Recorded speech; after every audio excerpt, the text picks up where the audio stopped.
Ciao a tutti e bentornati sul canale. Per chi fosse nuovo qui, mi chiamo Aldo e assieme a mia moglie Vera ho fatto il giro del mondo overland con il nostro fuoristrada, visitando oltre 100 paesi su tutti i continenti. Manteniamo un diario di bordo sul nostro canale YouTube e utilizziamo Action Cam. Oggi vi parlerò della nuovissima Insta360X4 e la comparerò al modello precedente, alla Insta360X3, quindi vedere quali sono le somiglianze e le differenze per aiutarvi a decidere se aggiornare la X3 se magari già la possediate, oppure se state cercando una nuova fotocamera a 360 gradi, se la X4 facesse al caso vostro. Utilizziamo la X3 fin da quando fu lanciata sul mercato e devo dire che siamo davvero molto soddisfatti, anche se ho notato alcune pecche, come ad esempio una protezione lenti non adeguata e una risoluzione che quando va a ingrandire le immagini non è che sia delle migliori.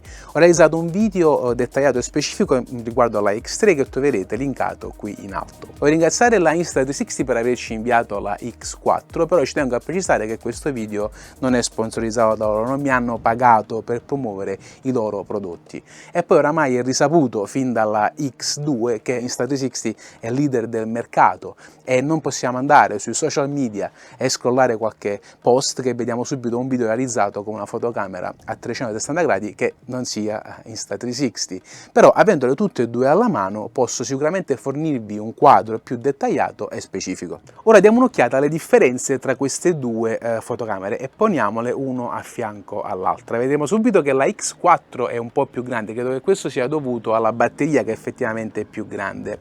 E poi se ci giriamo attorno vediamo che la Insta360 X4 è anche un po' più spessa rispetto alla X3 e leggermente più pesante, quindi se le dimensioni sono le vostre principali problematiche forse potreste effettivamente comprare la X3. Entrambe le fotocamere sono impermeabili fino a 10 metri di profondità, però le immagini sott'acqua non è che siano un granché, a meno che non si utilizzi il Invisible Case Dive, che praticamente è una custodia che è compatibile per tutti e due i modelli, che può far ricreare quelle immagini in terza persona, che peraltro fa anche scomparire il selfie stick, quindi si possono fare delle belle riprese subacquee con entrambe le videocamere.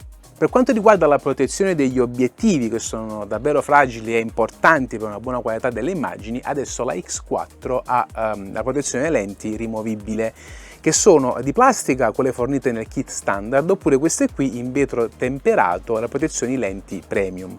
Ora la protezione lenti ce l'ha anche la X3, però questa è una pecca che già notai in passato perché sono adesive e un po' difficili sia da applicare che da rimuovere e sono anche fragili e si possono facilmente rompere. Quindi la protezione lenti rimovibili per la X4 è davvero un chiaro vantaggio sulla X3 e hanno risolto un problema abbastanza importante. Per quanto riguarda il montaggio, entrambe le fotocamere, quindi la X3 e la X4, hanno questo pernetto qui in basso dove ci si può avvitare un treppiedi oppure il famoso selfie stick invisibile, quello che si allunga e ti crea quelle immagini in terza persona fantastiche perché lo fa scomparire. Ora che abbiamo coperto l'aspetto esteriore fisico di queste due fotocamere, andiamo a guardare ciò che conta davvero, ovvero la qualità foto, video e impostazioni delle due fotocamere.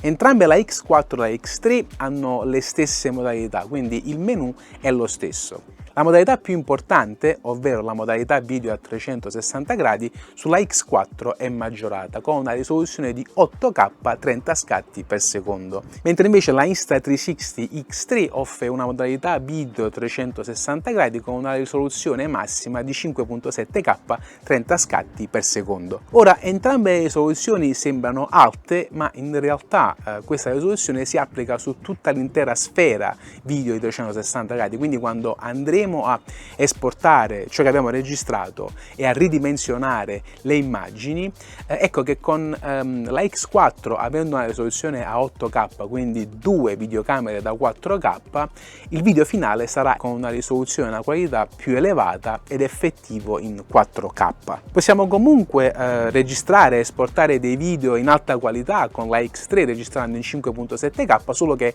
non potremo ingrandire le immagini così tanto come potremmo farlo sulla X4, ma il risultato sarà comunque buono, specialmente se vogliamo esportare un video su YouTube e guardarlo da un telefonino.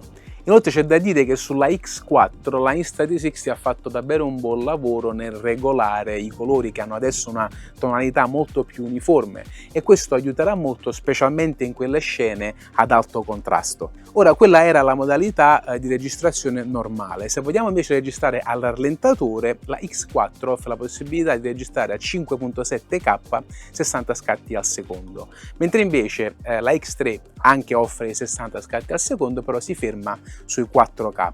Ovviamente queste risoluzioni, come ho detto prima, riguardano l'intera sfera, e quindi noteremo che con la X4 abbiamo un po' di margine in più per giocare meglio con le immagini. Se poi vogliamo andare a registrare in super slow motion, entrambe le fotocamere registrano a 100 scatti per secondo. La X4 darà un 4K, mentre invece la X3 si fermerà al 3K, quindi ecco che quando andiamo a estrarre il video nuovamente ci sarà un po' più di margine per avere quella qualità leggermente superiore con la X4 rispetto alla Insta360 X3. Entrambe le fotocamere hanno un blocco completo dell'orizzonte a 360 gradi, quindi non importerà come ruoterai la camera, l'orizzonte resterà sempre dritto. Per quanto riguarda le riprese con scarsa illuminazione, nessuna delle due fotocamere è stata progettata per risultati eccellenti, infatti non performano tanto bene quando c'è poca luce, si avranno quelle immagini un po' granulose, specialmente se si è in movimento. E io consiglio sempre, nel caso in cui si voglia filmare con poca illuminazione e bassa luce, di fissare la fotocamera su un treppiedi e magari impostare i setting manualmente. Poi c'è il famoso effetto bullet time. Io personalmente non lo uso, conosciuto anche come effetto Matrix, dove ti fai ruotare la camera attorno a te e creerà questa immagine in super slow motion. La X4 ti consente di registrare in 5.7K 120 scatti al secondo, mentre invece la X3 in 4K 120 scatti al secondo. Le immagini già sono reinquadrate e c'è una leggera differenza con la X4 che ha un po' più di risoluzione. Entrambe le fotocamere possono registrare con una singola lente, quindi soltanto una delle due. La X4 può farlo in 4K fino a 60 scatti per secondo, mentre invece la X3 lo può fare in 4K a 30 scatti per secondo. L'unica differenza è quindi che con la X4 si possono rallentare i video. Entrambe le fotocamere hanno la funzione Me Mode, dove puoi estendere completamente il selfie stick e ponendolo all'estremità, e questo qui verrà automaticamente cancellato nelle riprese, che verranno registrate con entrambi gli obiettivi, però si produrrà non un video a 360 gradi ma un video quadrato dove tu sarai al centro delle immagini. Ora la X4 consente di fare questo in 4K 30 scatti al secondo, oppure un super slow motion in 2.7K 120 scatti al secondo, mentre invece la X3 può registrare in modalità Me Mode soltanto in 1080 pixel 60 scatti al secondo, quindi c'è un netto miglioramento se si utilizza questa funzione Me Mode. Per quanto riguarda il timelapse, entrambe le fotocamere hanno una risoluzione elevatissima. La X4 può registrare timelapse in 11K, mentre invece la X3 8K. Ovviamente sulla X4 avremo di nuovo quell'opzione di ingrandire un po' di più e creare dei timelapse davvero spettacolari. Entrambe le videocamere scattano foto a 72 megapixel, questo a 360 gradi, quindi comunque abbiamo un'alta risoluzione e potremo reinquadrare e ingrandire le foto su entrambi i modelli, ottenendo delle foto davvero ottime. Per quanto riguarda l'audio, entrambe le fotocamere hanno le stesse impostazioni, ma la X4 ha una funzione in più, la riduzione automatica del rumore del vento, quindi una volta impostata questa funzione si attiverà e si spegnerà in base alle condizioni. Eccovi un esempio dell'audio registrato con entrambe le fotocamere. Proviamo ora l'audio interno dell'Insta360 X3 con la modalità stereo sul selfie stick versione vlogging. Stiamo provando l'audio interno della Insta360 X3 con il selfie stick di 3 metri allungato completamente. Stiamo provando l'effetto modalità riduzione rumore del vento con l'audio interno dell'Insta360 X3 con il selfie stick allungato per modalità vlogging. Stiamo ora provando l'audio interno in modalità Direction Focus, che praticamente punta i microfoni nello stesso punto dove la videocamera sta guardando, utilizzando il selfie stick modalità vlogging. Eccoci qui a passeggiare tra le varie stradine con l'audio stereo, rumore in sottofondo di auto che passano, leggero venticello. Ecco com'è l'audio sulla Insta360X4. Adesso invece sto adottando la funzione auto con riduzione del vento e rumore in sottofondo. La nostra voce è più pulita. Prova, audio audio. Vuoi dire qualcosa? Prova, audio audio. Adesso invece stiamo provando la riduzione del vento attiva, quindi in caso di vento dovremmo aver eliminato direttamente dall'audio della videocamera. Come l'audio? Che si dice? Qualche differenza? Ora, per quanto riguarda il processore, la Insta360 ha davvero fatto un bel lavoro e potenziato quello che è qui nella X4. Infatti si accenderà e incomincerà a riprendere più velocemente rispetto alla X3. Ora, questa non è una grande differenza, entrambe si accendono e registrano abbastanza velocemente, però se state facendo uno sport d'azione e vi serve rapidamente che la videocamera incominci a registrare, questo potrebbe essere un vantaggio che ha la X4 rispetto alla X3. Una delle domande che sicuramente molti di voi si staranno ponendo è se la X4 si surriscalda quando si registra in 8K 30 scatti per secondo, che è una risoluzione davvero elevata. Ora sì, il surriscaldamento è un problema e può succedere specialmente se si registra all'interno dove non c'è un flusso d'aria o il movimento. Io ho testato questa cosa personalmente e mi è durata all'incirca 35-36 minuti all'interno prima che si surriscaldasse. Con la X3 questo è un problema che non ho mai avuto, tanto è vero che è raccomandato per entrambe le fotocamere, nel momento in cui si voglia registrare a lungo termine, di impostare il setting 5.7K 30 scatti al secondo, e sarà possibile registrare video fin quando non si scarichi la batteria senza che le fotocamere si surriscaldino.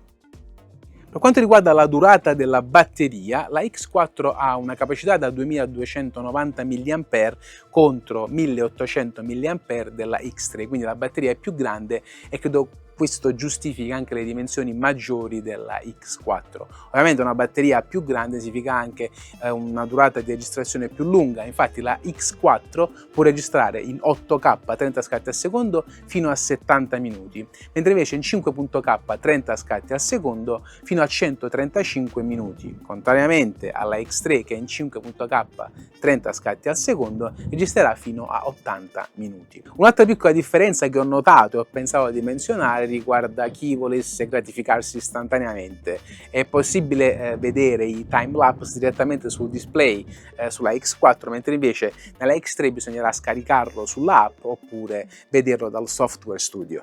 Adesso voglio menzionare alcune funzioni che hanno aggiunto sulla X4 che non sono presenti sulla Insta360 X3. La prima è innanzitutto la modalità di controllo gestuale, quindi alzando la mano potremo avviare o stoppare la registrazione. Questo è davvero comodo, specialmente se ci troviamo facendo ad esempio un vlog con una moto e non abbiamo accesso alla videocamera e vogliamo semplicemente incominciare rapidamente la registrazione. Stessa cosa, possiamo anche scattare foto con il simbolo peace, quindi le due dita in alto, e indipendentemente dalla modalità in cui ci troviamo la fotocamera scatterà una foto. Inoltre, per chi va in moto, adesso è possibile adattare un Bluetooth, è compatibile con davvero tanti modelli che ci sono sul mercato, e quindi creare quel real time registrando l'audio direttamente dal casco nel video. E per chi va in bicicletta può collegare un Apple Watch o un Garmin Watch per poter far apparire direttamente sul video le statistiche che si hanno sul polso, quindi battito cardiaco, velocità, distanza e così via. Questa è una cosa molto carina. Un'altra funzione che ha la X4 e che manca alla X3 è l'assistenza AI Highlight, quindi intelligenza artificiale, una funzione che selezionerà automaticamente i momenti chiave del tuo video. Quindi questa è una funzione comoda specialmente per chi non vuole perdere troppo tempo a editare i suoi video, perché automaticamente la X4 ti caccerà fuori quelli che sono da lei ritenuti i momenti più salienti del video registrato. Per quanto riguarda il trasferimento e le modalità di modifica dei files, entrambe le videocamere, sia la X3 che la X4, hanno più o meno le stesse funzionalità e caratteristiche, soltanto che nella X4 è possibile, grazie a una piccola icona in basso a sinistra, nel momento in cui si stanno guardando i video e la videocamera sia connessa all'app, di trasferire i files automaticamente. Inoltre, se stai trasferendo i tuoi files via Wi-Fi sul telefono o sul tablet, la X4 ha una velocità di trasferimento più rapida di 30 megabit al secondo contro i 19 megabit al secondo. Inoltre Insta360 X3 e X4 possono usare entrambi gli stessi strumenti di modifica dell'app Insta360, quindi l'assistenza AI professionale e anche l'accesso agli Shot Labs, che praticamente sono delle funzioni dedicate specifiche per i video a 360 gradi. Ora che vi ho parlato delle principali caratteristiche e differenze tra la Insta360 X3 e X4, voglio condividere con voi quali sono i miei pensieri. La X3 la uso da ormai un paio d'anni e mi ha regalato delle immagini veramente fantastiche. Era ed è una videocamera davvero eccezionale. Tuttavia, le modifiche, i miglioramenti e gli aggiornamenti che sono stati fatti sulla X4 la rendono una videocamera migliore e senz'altro la vincitrice nel momento in cui state cercando la vostra prima videocamera a 360 gradi.